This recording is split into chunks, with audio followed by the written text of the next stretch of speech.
Bismillahirrahmanirrahim. Assalamualaikum warahmatullahi wabarakatuh. Yang saya hormati Bapak Muhammad Daryandi MKom selaku dosen pembimbing. Yang saya hormati Bapak Alex Wijaya Eskom MIT selaku dosen penguji 1.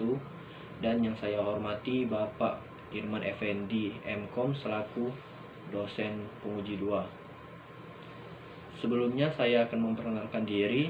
Nama saya Novalianda dari program studi Sistem Informasi Fakultas Ilmu Komputer Universitas Miradharma, akan mempresentasikan poin dari isi jurnal penelitian saya dengan judul Sistem Informasi Tata Kelola Manajemen Aset pada PT Prasetya Dwi Dharma.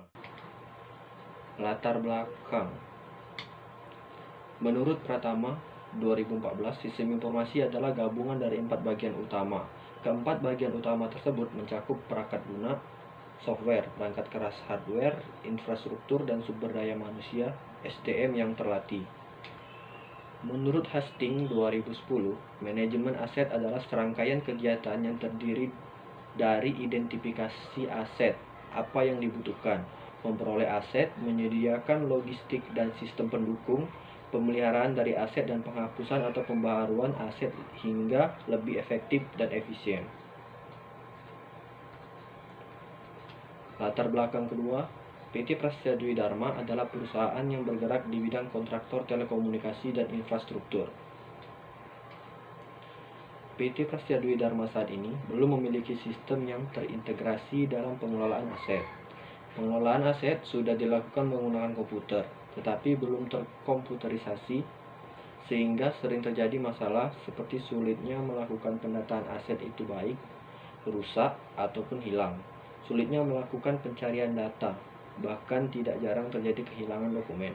Sulitnya memperbarui data mengenai kondisi aset dan seringnya terjadi duplikasi data inventaris.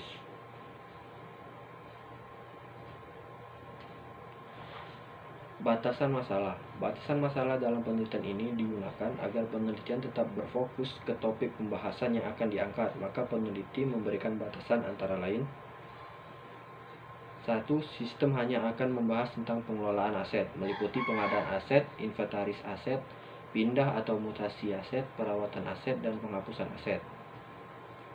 Sistem hanya akan membahas aset bergerak, berupa kendaraan, alat elektronik seperti komputer, AC, laptop, dan lain-lain. Dan akan membahas non-elektronik seperti meja, bangku, kursi, dan lain-lain, serta mengelola data aset tidak bergerak seperti gedung, ruang, dan lain-lain. Tujuan penelitian: membangun sistem manajemen aset yang dapat digunakan untuk mengatur pengelolaan aset yang dimiliki PT Prasetya Dwi Dharma. 2. Membantu pengelolaan data aset baik secara operasional dan finansial untuk memastikan bahwa aset tersebut dikelola, dikendalikan, dijaga, dan digunakan dalam cara yang efisien dan efektif. Manfaat penelitian: 1. Terciptanya sebuah sistem manajemen aset yang dapat membantu dalam pengelolaan aset tetap perusahaan sebagai bahan acuan dalam pengambilan keputusan untuk pengadaan, perbaikan, sampai ke pelaporan aset. Metode pengembangan sistem. Metode pengembangan sistem di sini menggunakan sistem RAD, yang mana urutannya adalah: pertama, perencanaan syarat-syarat, mengidentifikasi tujuan dan syarat-syarat informasi. Kemudian bekerja dengan pengguna untuk merancang sistem, lalu membangun sistem, dan mengimplementasikan sistem, memperkenalkan sistem baru. Menurut Kendall 2010, terdapat 3 fase dalam RAD yang melibatkan penganalisis dan pengguna dalam tahap penilaian, perancangan, dan penerapan. Adapun ketiga fase tersebut adalah requirements planning, perencanaan syarat-syarat, RAD design workshop design, dan implementasi. Sesuai dengan metodologi RAD menurut Kendall, berikut ini adalah tahap-tahap pengembangan aplikasi dari tiap-tiap fase pengembangan aplikasi. Yang pertama, requirements planning, perencanaan syarat-syarat. Pada tahap ini, pengguna dan pemrogram bertemu dan membahas tujuan-tujuan aplikasi atau sistem yang akan dibangun, serta mengidentifikasi syarat-syarat yang timbul dalam masalah-masalah yang bakal terjadi. Fokusnya sistem informasi manajemen aset yang dibangun adalah untuk terciptanya suatu sistem monitoring aset yang terintegrasi dan menjadi pencapaian tujuan dari perusahaan tersebut. 2. RAD Design Workshop. Pada tahap ini, pemrogram merancang dan memperbaiki yang bisa digambarkan sebagai workshop. Pemrogram juga membangun dan menunjukkan visual desain kerja kepada pengguna. Workshop desain ini dapat dilakukan selama beberapa hari tergantung dari ukuran aplikasi yang akan dikembangkan. Berdasarkan respon pengguna, perancang dapat memperbaiki jika tidak sesuai dengan sistem yang diharapkan dan melanjutkan ke tahap selanjutnya jika sudah sesuai. Yang ketiga, implementasi. Pada tahap terakhir, setelah sistem informasi manajemen aset dibangun, pemrogram menguji coba sistem dan melakukan testing untuk melihat apakah terjadi bug pada sistem. Jika sistem berjalan dengan normal, selanjutnya sistem diperkenalkan kepada pengguna dan organisasi. Analisis sistem berjalan. Berikut adalah gambaran analisis sistem berjalan pada perusahaan PT Prasetya Dwi Dharma. Pertama, terbagi dari 3 bagian, ada unit kerja, staf aset, dan administrasi. Unit kerja melakukan pengajuan aset melalui email, lalu dikirimkan ke staf aset. Lalu staf aset mengecek file pengajuan aset dan detail apa yang diajukan seperti kerusakan, kehilangan, atau perbaikan. Lalu menyetujui jika sudah lengkap persyaratannya atau menolak.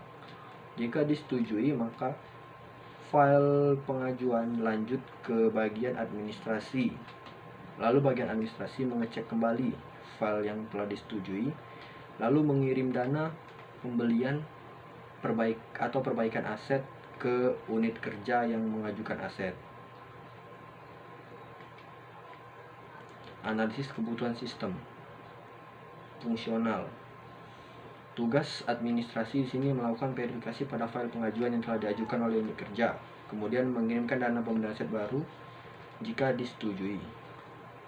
Unit kerja melakukan pembelian aset baru, perbaikan aset, kehilangan aset melalui email dan dikirimkan ke staf aset. Menerima dana untuk pembelian perbaikan kehilangan aset jika pengajuan telah disetujui. Staf aset di sini mengecek file pengajuan aset dan detail mengenai aset, melakukan persetujuan atau penolakan perihal aset yang diajukan. Sistem yang diusulkan. Sistem yang diusulkan di sini adalah staf aset bisa mengelola kategori aset, mengelola seluruh aset, mengelola penyusutan aset, lalu mengelola pengadaan, mengelola penghapusan, mengelola mutasi, mengelola perbaikan, dan mengelola peminjaman serta melihat laporan. Sedangkan unit kerja hanya bisa mengelola pengadaan, mengelola penghapusan, mengelola mutasi, mengelola perbaikan, mengelola peminjaman, dan melihat laporan.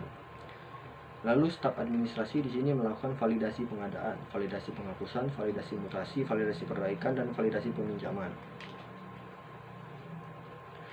Berikut adalah bagian dari staf unit kerja. Unit kerja membuka sistem terus login, lalu menampilkan halaman awal, kemudian bisa mengelola pengadaan, kelola penghapusan, kelola mutasi, kelola peminjaman, kelola perbaikan, kemudian logout. Staf aset juga membuka sistem terus login, lalu sistem menampilkan halaman awal, lalu bisa mengelola kategori aset, penyusutan, pengadaan, penghapusan, mutasi, perbaikan, peminjaman, serta melihat laporan, kemudian logout. Untuk staf administrasi di sini membuka sistem terus login, sistem menampilkan halaman awal, lalu staf administrasi bisa memvalidasi pengadaan, validasi penghapusan, validasi mutasi, validasi peminjaman, validasi perbaikan, kemudian logout. Berikut adalah hasil dari staf aset. Berikut adalah tampilan website untuk staf aset. Di sini ada pengadaan aset, penghapusan aset, mutasi aset, perbaikan aset, peminjaman aset.